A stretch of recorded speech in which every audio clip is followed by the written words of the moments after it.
We're talking today with Mickey Braswell, author of Justice, Crime, and Ethics. Mickey, I wanted to ask, the 8th edition of the book just came out last year. What were some of the main areas that you guys updated this time around? Well, we always update terrorism. That's always in flux. So terrorism and ethics. We really try to update most of the chapters. We usually try to do at least 2/3 of the chapters in that regard. We did a new chapter on corporate misconduct, which we think is a big part of the ethics and justice system. Of course, policing, courts, corrections.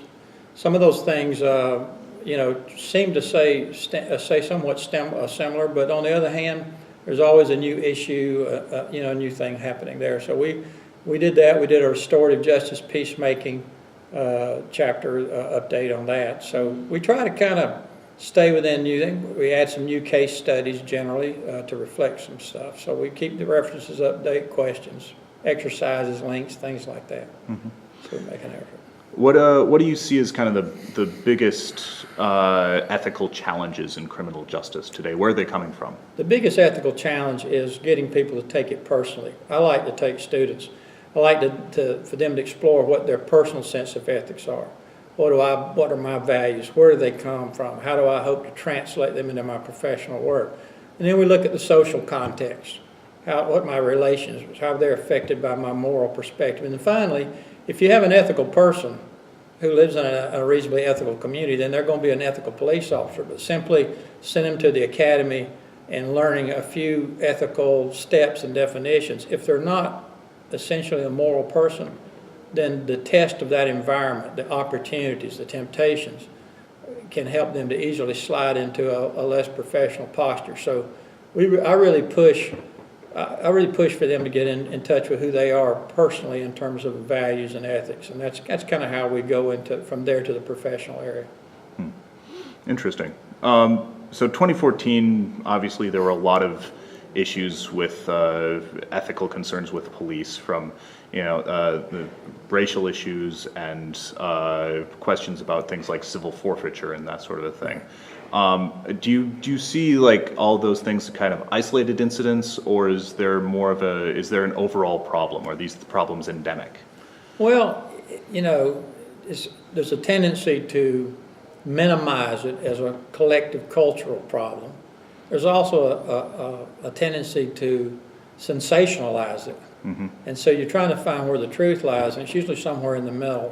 There's no question we still have racist elements in our culture, as probably is true in most cultures. That's evidence politically, it's in evidence in terms of some policing issues.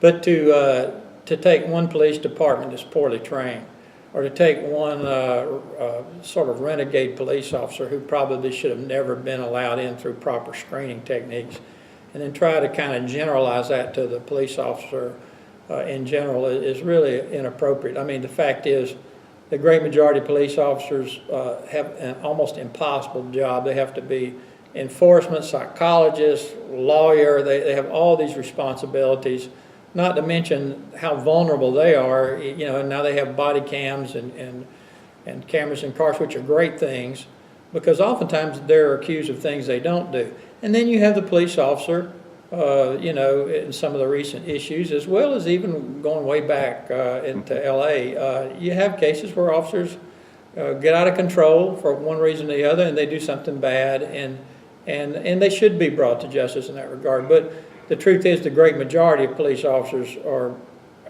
really, to me, heroic social service figures, and we need to keep that in mind. So yes, there are problems, and part of it's the internet. I mean, everybody's looking to sensationalize something. Sometimes there's some indications that at times people have tried to provoke police officers because they had the cameras rolling. So it's a two-edged sword, but nonetheless, every police department, every police agency is not well trained. That's come out in recent news about Ferguson and other things, that everybody's not trained at the same level, and some departments obviously have problems in terms of their makeup as far as representing the entire diversity of the community. So it's not an either or question. It's kind of a mixed answer.